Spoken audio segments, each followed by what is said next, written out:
Wild Coast FM, your community connection.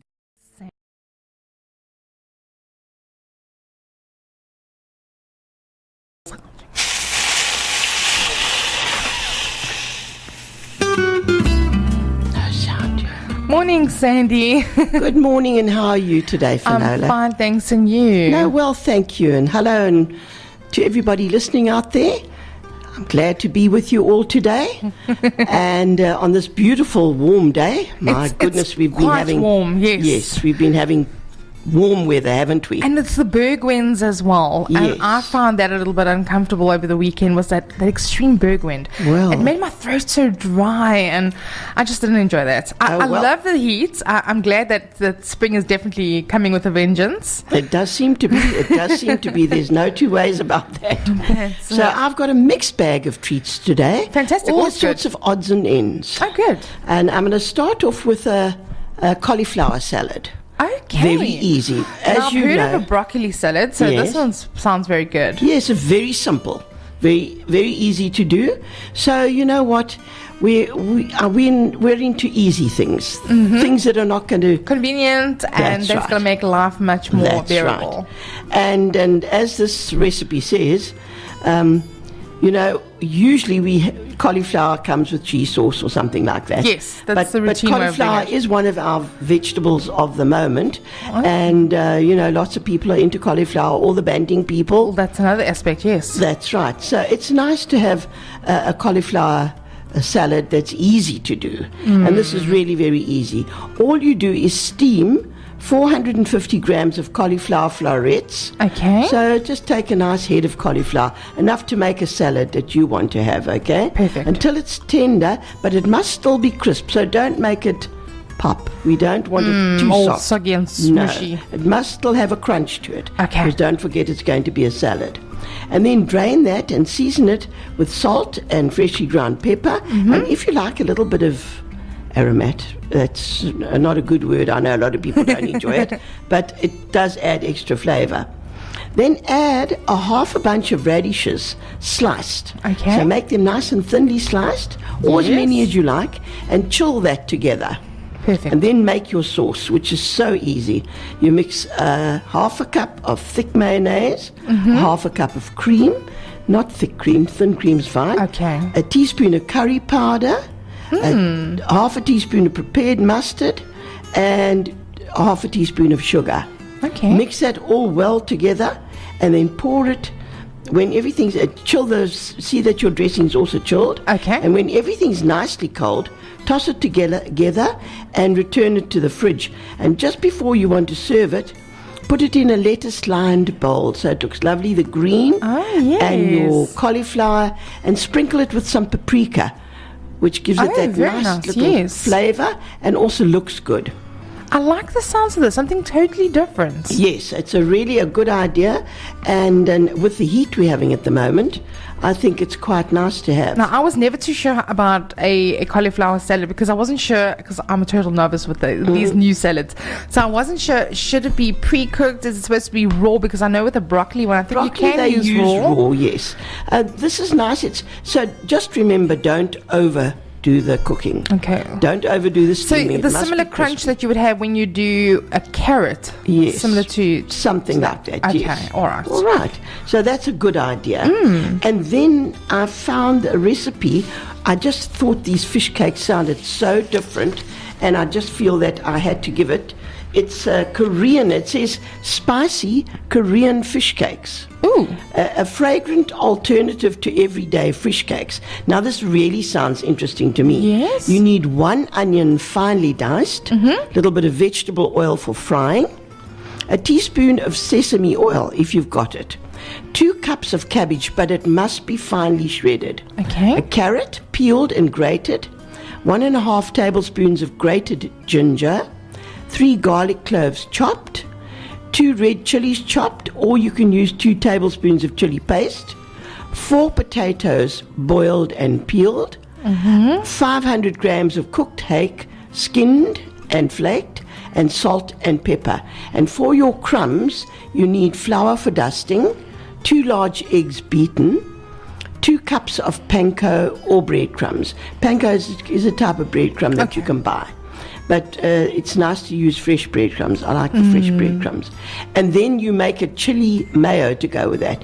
Use a cup of mayonnaise, a teaspoon of grated ginger, a garlic clove grated, and some chili paste to taste, and a squeeze of lemon juice. Yum, yum. So it's really quite delicious. This makes quite a lot of fish cakes, about 16. Oh, wow. So that's quite good. You can have them for the next day for suppose lunch. yes, also maybe depends on the size you make them. That's also, yes. And then how you do this is you saute your onion in oil for 2 minutes, then add your remaining ingredients except the potatoes and the hake. Okay. Now stir fry until your cabbage and your carrot wilt. That means they're just soft, Yes. okay? Still with a bit of crunch. That's but not too crunchy. Yes. Season well, then mash your potato and gently stir through the vegetables and the fish mix. Then shape it into patties, dust in flour, dip in egg, and roll in crumbs until well coated. And then you can mix your chili mayo ingredients together in a small bowl and set that aside.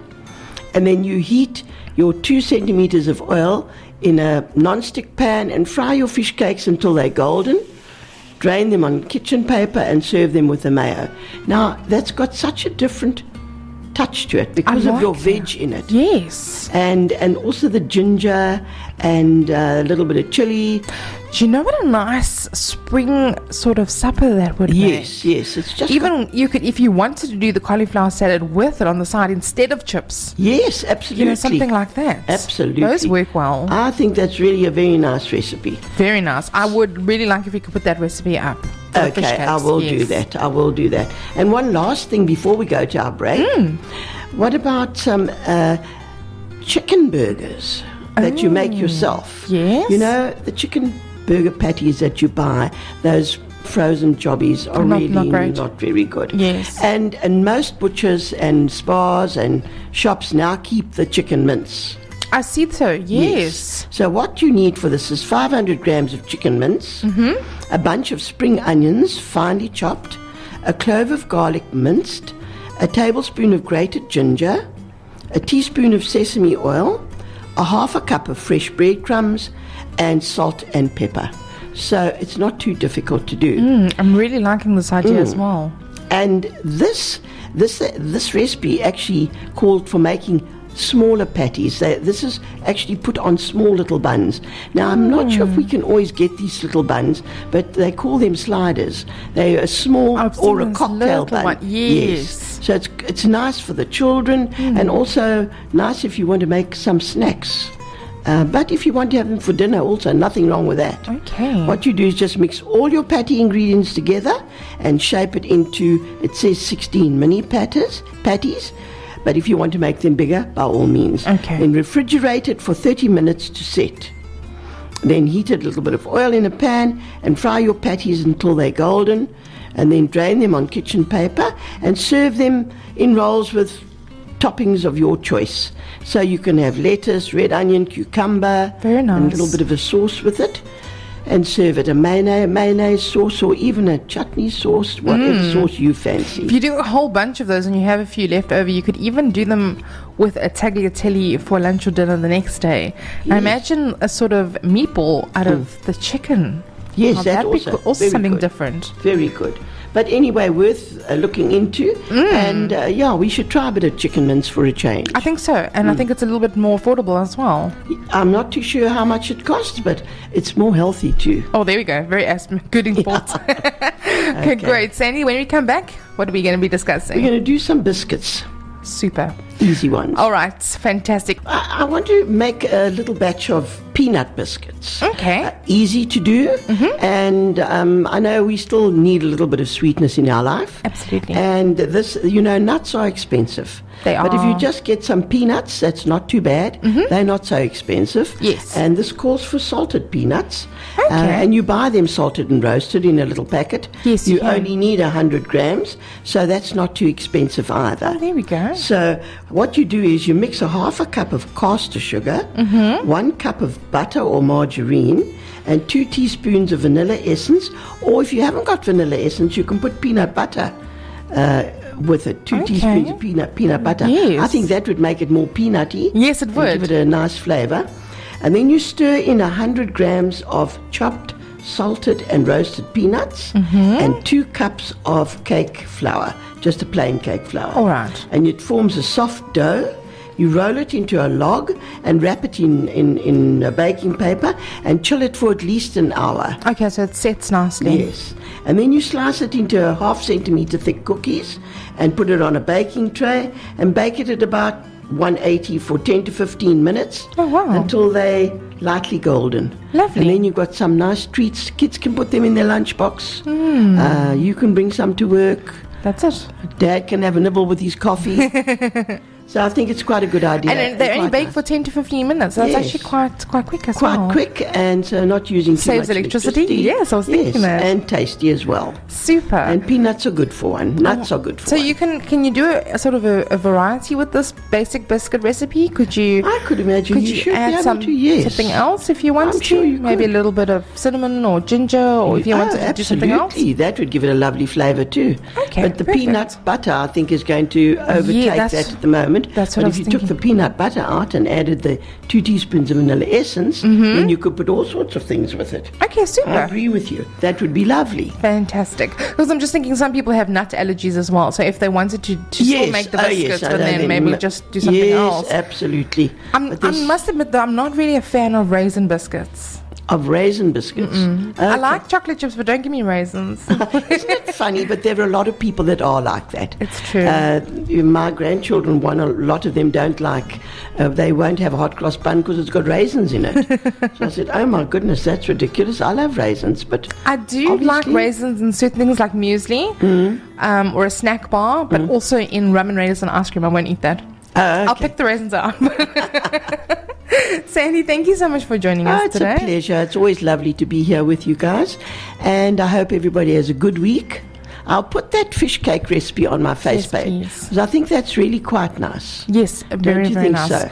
And So Sandy I'll Gerber. certainly be looking for that one. Okay, so your official Facebook page is Sandy Gerber. That's right. So we can keep up to track with all your recipes. That's right. And I will put Perfect. that one on. Brilliant. Until Have next a- week, thank you. It's a pleasure. And have a good week, everyone. Bye for now. There we go. Bye, Sandy.